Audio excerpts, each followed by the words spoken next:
Hello guys, இன்றைக்கி நம்ம மாடி தோட்டத்தை பார்க்கலாம். இது பன்னீர் ரோஸ். இது 7 days ரோஸ். இப்போ தான் துளர்ந்து வருது. இதுவும் 7 days ரோஸ் தான். பார்த்திங்கன்னா எத்தனை முட்டை விட்டுருக்கு பாருங்கள். கட் பண்ணி இப்போ தான் விட்டேன். அதுக்கு நல்லா துளிர் விட்டுருக்கு. இது ரொம்ப ரேர் கிடைக்கிறது இந்த ரோஸு. இது கொய்யா மரம். இது வச்சு ஒரு 2 மாதம் தான் ஆகுது. இதுவும் கட் பண்ணி விட்டு தான் நிறைய கிளைகள் வருது. தெரியுதுங்களா? நல்லா துளிர்ந்துருக்கு பாருங்க. இது மல்லி, நிறைய மல்லி இருக்கும். இது கடையில் வைக்கிற மல்லி.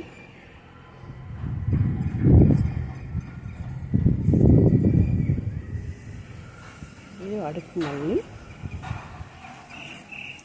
இது ரோஸ் மல்லின்னு சொல்லுவாங்க இல்லையா, அந்த வெரைட்டி சேர்ந்தது இது.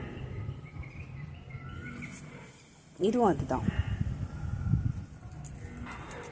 இது சந்தன முல்லை.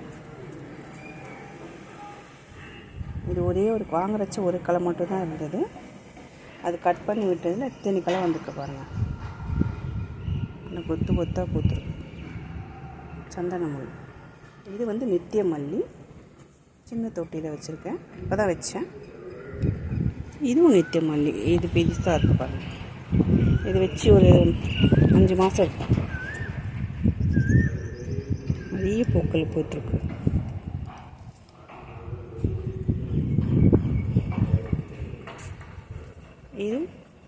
இது அடுக்கு மல்லி.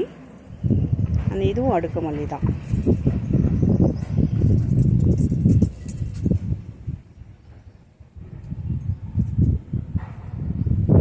இது செம்பருத்தி, ஒயிட் செம்பருத்தி.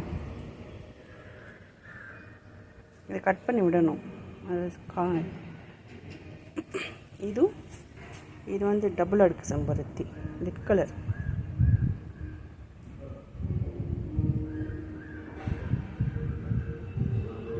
உங்களுக்கு பிடிச்சிருக்குன்னு நினைக்கிறேன். இந்த வீடியோ பிடிச்சிருந்தா லைக்ஸ் பண்ணுங்கள்.